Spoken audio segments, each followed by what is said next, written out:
नमस्कार पशुपालक भाइयों, मैं doctor Satish Kogare, field technical manager ABS India. आज डॉक्टर अनिल देशपांडे सर ये डिप्टी कमिश्नर के पद पर एनिमल हस्बेंड्री डिपार्टमेंट महाराष्ट्र शासन में कार्यरत है और उनका लगभग 25 साल से भी ज़्यादा एक्सपीरियंस रह चुका है। और तो आप ब्रीडिंग की तरफ, एनिमल ब्रीडिंग की तरफ किस परिप्रेक्ष्य से देखना चाहते हैं?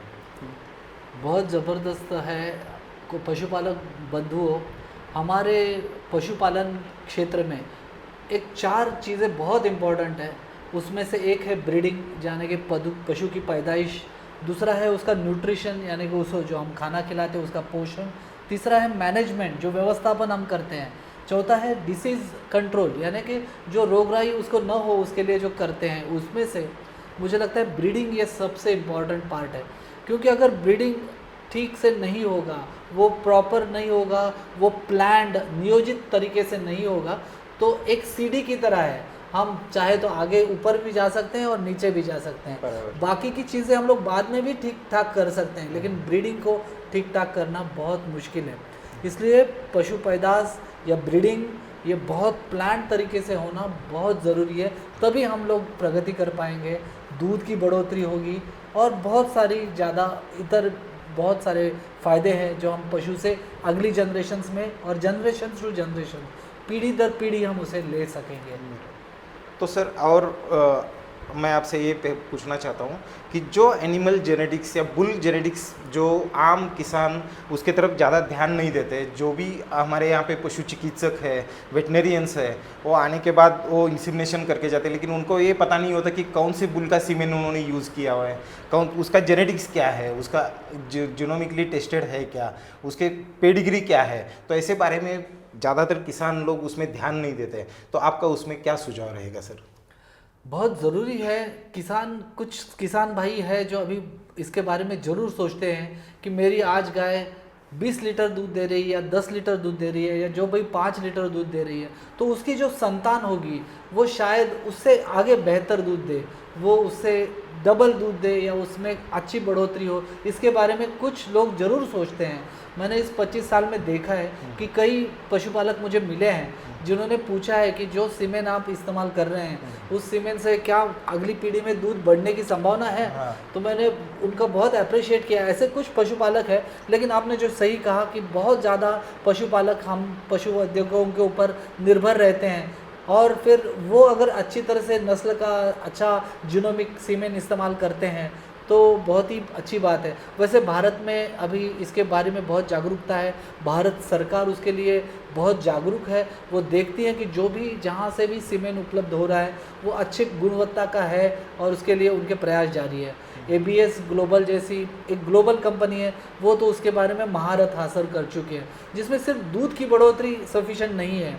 अभी हमारा जो इंडियन कॉन्टेक्स्ट में जो भारतीय लोग हैं उनको फैट ज़्यादा पसंद है, बराबर। उनको पतला दूध पसंद नहीं है, इसके लिए भैंस का दूध बहुत पसंद है। तो गाय का जहाँ तक होता है तो जर्सी का दूध ज़्यादा पसंद आता है, क्योंकि उसमें एसएनएफ और फैट ज़्यादा रहता है। सिर्फ यही नहीं, दूध की बढ़ोतरी सिर्फ सफिशेंट नहीं है, 1 या 2 बार वो जनेगी तो कोई फ़ायदा नहीं है। अगर वो ज़्यादा से ज़्यादा प्रोडक्शन लाइफ बढ़ाना है तो उसका डिसीज़ रेजिस्टेंस, यानी कि वो बहुत सारे रोगों को उसको वो अफेक्ट ना हो, उसके लिए डिसीज़ रेजिस्टेंस होना बहुत ज़रूरी है। अभी देख रहे हैं आप सब जगह पे ग्लोबल वार्मिंग हो रहा है, सब जगह पे टेम्परेचर बढ़ रहा है, और इस हालत में जानवर पशुपालकों को एक सोचना है कि अपने मवेशियों को उससे डेफिनेटली तकलीफ हो रही है, उनमें बदलाव आ रहे हैं। तो उसके लिए अगर अच्छा नस्ल का हम लोग प्रयोग करते हैं जिससे हीट टॉलरेंस भी बढ़े, तो ये हम ज़्यादा पीढ़ी दर पीढ़ी और ज़्यादा प्रोडक्शन उस जानवर का ले सकेंगे।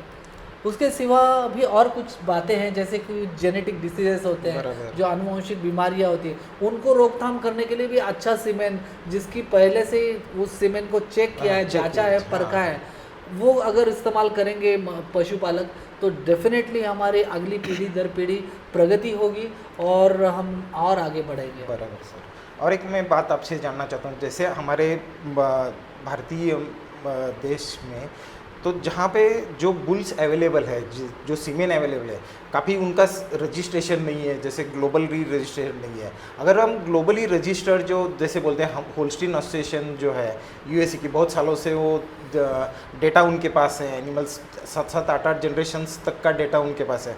अगर उनके बुल का सीमेन अगर हम इंडियन कॉन्टेक्स्ट में यूज़ करते तो आपकी क्या सर राय है उसमें? अच्छी बात है, जो गवर्नमेंट ऑफ इंडिया जो है, भारत सरकार ने जिन जिनको परमिशन दी है, हाँ। जैसे हमारे यहाँ पे होल्स्टीन फ्रिशियन हुआ, जर्सी हुआ, इस ब्रीड का हम लोग डेफिनेटली इस्तेमाल क्रॉस ब्रीडिंग के लिए कर सकते हैं। मेरे ख्याल से जो जानवर हमारे पेडिग्रीड नहीं है, जो डिस्क्रिप्ट नहीं है, ऐसे कई मवेशी हैं जिनकी कोई एग्जैक्ट प्रजाति हम नहीं कह सकते, ऐसे प्रजाति को उन्नत करने के लिए हम लोग जर्सी या होल्स्टीन फ्रिशियन का जो हमें बाहर से आता है उस सीमेन का प्रयोग करना बहुत फ़ायदेमंद साबित हुआ है। लगभग हमने देखा होगा कि उस 80 के दशक के बाद में जब हमारा मिल्क रिवोल्यूशन हुआ, एक दुग्ध क्रांति हो गई, वो उसके लिए क्रॉस ब्रीडिंग बहुत मेजर जिम्मेदार है। और अभी भी हम लोग देखते हैं कि क्रॉस ब्रीडिंग की तरफ अभी भी फार्मर्स का उतना ही रुझान है, और वो चाहते हैं कि जर्सी, एचएफ जैसी ब्रीड्स से हम लोग और दूध में बढ़ोतरी लेने की कोशिश कर सकते हैं। वैसे हमारी भारतीय नस्लें भी बहुत अच्छी है, उनमें भी हम लोग प्रजाति में सुधार करके इस्तेमाल करेंगे, तो डेफिनेटली भारत के पशुपालकों को फ़ायदा होगा। लेकिन जहाँ पे कोई नस्ल नहीं है, उस नस्ल में हम लोग ज़रूर क्रॉस ब्रीडिंग करके इम्प्रूवमेंट कर सकते हैं। अब सर हम देखते आ रहे हैं कि पिछले बहुत सालों से भारत सरकार के प्रयास हो गए, महाराष्ट्र गवर्नमेंट के प्रयास हो गए, उसे काफ़ी इम्प्रूवमेंट मिली है। आजकल जैसे पहले देखा जाए, शुरुआत के कॉन्टेक्स्ट में देखा तो आजकल क्रॉस ब्रीडिंग के चलते हुए काफ़ी सुधार, नस्ल में सुधार हुआ चुका है। तो अगर आज भी हम अगर प्योर ब्रीडिंग की तरफ जाएंगे तो हमें ज़्यादा फायदे मिलेंगे। आपका क्या इसमें सलाह होगी? हम प्योर ब्रीडिंग की तरफ अगर जर्सी में प्योर जर्सी लगाएंगे, एचएफ में प्योर होल्स्टीन का सीमेन अगर लगाएंगे, तो जो ब्रीड प्योरिटी जो चाहिए हमें, तो आगे चल के अच्छी ब्रीड प्योरिटी मिल सकती है। तो डेफिनेटली इसमें दो राह नहीं है कि हम लोग एक ब्रीड प्योरिटी की तरफ जा सकते हैं, लेकिन उस ब्रीड प्योरिटी के बाद में हीट्रोजेनेसिस कम होता है। हमें क्रॉस ब्रीडिंग करते ही 80 के 90 के दशक में दूध में बहुत बड़ी जंपिंग डेवलपमेंट मिली थी। उसका मूल कारण ये था कि हीट्रोजेनेसिस था, जो अलग अलग ब्रीड एक साथ जब मिल जाती है तो नई नस्ल में उसका हीट्रोजेनेसिस के कारण दूध में बहुत बड़ी मात्रा में बढ़ोतरी हुई थी। जब हम लोग प्योर ब्रीडिंग करते हैं, उस मात्रा में जाने के लिए अच्छा जीनोमिक सीमेन और उसका स्टडी करना, उसका अभ्यास करना बहुत ज़रूरी है। मेरे ख्याल से एबीएस जैसी कंपनियां इसके बारे में बहुत सोचती हैं, और वो अपने प्योर नस्ल में जो उन्होंने जर्सी में काम किया है वो तारीफ़ काबिल है, और उसमें उन्होंने प्योर ब्रीडिंग का डेफिनेटली प्रयोग करके शायद हम नस्ल में गुणवत्ता में पा सकते हैं। लेकिन भारत के कॉन्टेक्स्ट में जहाँ तक मेरा ख्याल है, उसमें हमारी जो भारतीय प्योर जातियाँ हैं उनको प्योर ब्रीडिंग करना अच्छा है। और जहाँ तक हम लोग विदेशी नस्ल को इस्तेमाल कर रहे हैं, जैसे जर्सी या एचएफ, वो हमारे नॉन डिस्क्रिप्ट में अगर इस्तेमाल करेंगे तो शायद अगली जनरेशन में, पहली पीढ़ी के बीच में हमें बहुत अच्छा दूध का बढ़ोतरी मिल सकता है, और हमारे पशुपालकों को उससे ज़्यादा फायदा, ज़्यादा मुनाफा मिल सकता है। बहुत ही हमारे पशुपालक भाइयों के लिए बहुत अच्छी जानकारी दी सर। और एक आपसे आखिरी मैं पूछना चाहता हूँ, तो आपका जो सेक्स सीमेन है उसके बारे में, सेक्स सीमेन आम किसान भाइयों ने उसका इस्तेमाल करना चाहिए ताकि ज़्यादा से ज़्यादा बच्चियाँ मिल सके उनको, उनके बारे में, तो उसके बारे में आपका क्या राय है सर? जो ज़रूरत है उसके अनुसार अनुसंधान होता रहता है, और उसी का फल है कि हमें सेक्स सीमेन मिल रहा है। विदेशों में तो हमारे जो नस्ल है, गोवंश है, उनको खाया जाता है, लेकिन हमारे देश में हम लोग उसका पूजन करते हैं। तो ऐसी बात हो रही है कि ट्रैक्टर्स और बाकी मैकेनाइजेशन होने के कारण हमारे जो बैल हैं उनका यूज़ अभी धीरे धीरे बहुत कम होता जा रहा है। तो इसलिए सेक्स सीमेन की मात्रा, ज़रूरत बहुत बड़ी है। अगर हम लोग किसी पहली बार जन्ने वाली जो बछड़ी है उसको अगर सेक्स सीमेन का प्रयोग करें तो उसमें पैदाइश होने की चांसेस भी ज़्यादा है। 70 से ज़्यादा % उसका कंसेप्शन रेट भी मिल जाता है। आपके जैसे अच्छे कंपनीज़ का अगर सेक्स सीमेन इस्तेमाल किया जाए तो और भी अच्छे रिजल्ट है। और उसमें अगर हमें बच्ची होने का, यानी कि फीमेल काफ होने का अगर उसमें प्रतिशत अधिक से मिलता है, जो लगभग 90 की प्रतिशत तक बराबर जाता सर, है, बराबर सर। तो डेफिनेटली फार्मर्स को, हमारे पशुपालकों को बहुत फ़ायदा है। एक ही बार में उनको अलग अलग नेक्स्ट जनरेशन तक रुकने की ज़रूरत नहीं है।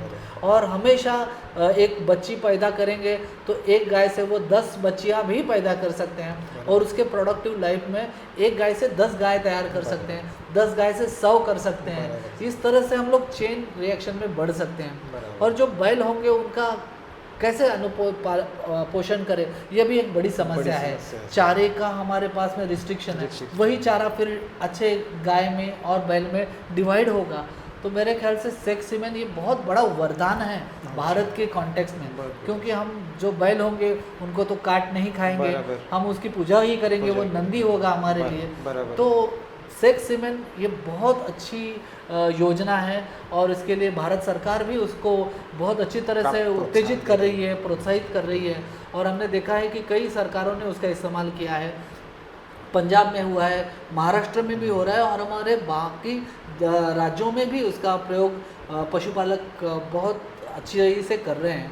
और जहाँ तक हमारी हीफर्स है, जहाँ तक नई बच्चियाँ हैं जिनको हम लोग पहली बार या दूसरी बार प्रेग्नेंट करने की कोशिश कर रहे हैं, उनमें तो उसका जन्म होने का प्रतिशत यानी कंसेप्शन रेट, गर्भधारण होने का प्रमाण भी बहुत अच्छा है। तो वो काफ़ी इंकरेजिंग है। और उसमें जो थोड़ा बहुत ज़्यादा पैसा लगता है वो वर्थ इट है, वो पशुपालन करने का जो खर्चा है उसकी तुलना में काफ़ी कम है। तो मुझे लगता है कि हर पशुपालक ने इसके बारे में ज़रूर तवज्जो देना ज़रूरी है। बराबर सर, बहुत ही अच्छी जानकारी दी सर। और जैसे कि आप महाराष्ट्र शासन हो गए, गवर्नमेंट ऑफ इंडिया हो गई, उनके जो सहयोग से काफ़ी आम किसान भाइयों के लिए काफ़ी सब्सिडाइज रेट में ये सेक्स सीमेन अभी अवेलेबल हो रहा है, अच्छी नस्ल का सीमेन अवेलेबल हो रहा है। तो जैसे बताया, आप आम किसान भाइयों ने उसका इस्तेमाल करके लेना चाहिए, ताकि उनके यहाँ पे जेनेटिक प्रोग्रेस बहुत ही अच्छी तरह से पा सके।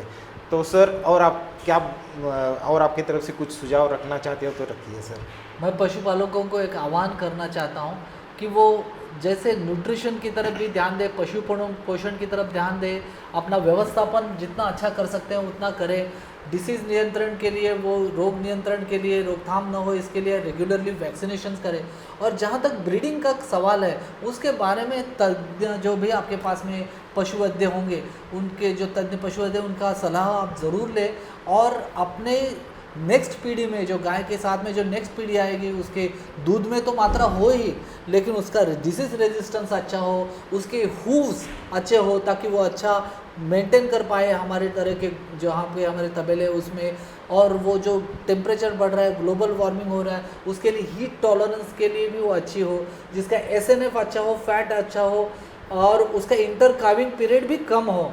इस टाइप के बहुत सारे गुण जिसमें एक सीमेन में हो, ऐसे टाइप का बुल का प्रयोग करने की कोशिश आपके तज्ञ पशु वैद्यों के मार्गदर्शन से करना बहुत ज़रूरी है। यह मैं ज़रूर पशुपालकों को आह्वान करना चाहता हूँ, उनको विनती करना चाहता हूँ कि इसका प्रयोग आप ज़रूर करें। बराबर। और अपने व्यवसाय में प्रगति करके अपने देश को और उन्नत करें। और पूरे विश्व में, हम विश्वगुरु तो है ही, लेकिन हम उसके साथ में पशुपालन जो हमारा पूर्वोगत व्यवसाय है, हजारों सालों से हम उसमें कर रहे हैं, हम सिर्फ उसको व्यावसायिक रूप से नहीं देखते, उसको एक पूजा की तरह करते हैं। तो इस व्यवसाय में बढ़ोतरी होकर हमारे पशुपालकों का घर का, उनके आर्थिक और उनके खुद का स्वास्थ्य अच्छे प्रोटीन मिलने से भी अच्छा हो, ये मैं विनती करता हूँ। उसमें ज़रूर हमारे पशुपालक प्रयत्न करें। नहीं सर, आपने आज बहुत ही अच्छी तरह से आपका नॉलेज, आपका ज्ञान हमसे साझा किया, हमारे आम किसान भाइयों से आपने साझा किया है। तो इसलिए ABS इंडिया परिवार और हमारे किसान भाइयों की तरफ से आपका बहुत ही शुक्रगुजार हूँ। नमस्कार सर। नमस्ते। ABS परिवार को मेरा भी नमस्ते, और आप सभी पशुपालकों को मेरी तरफ से बहुत बहुत धन्यवाद।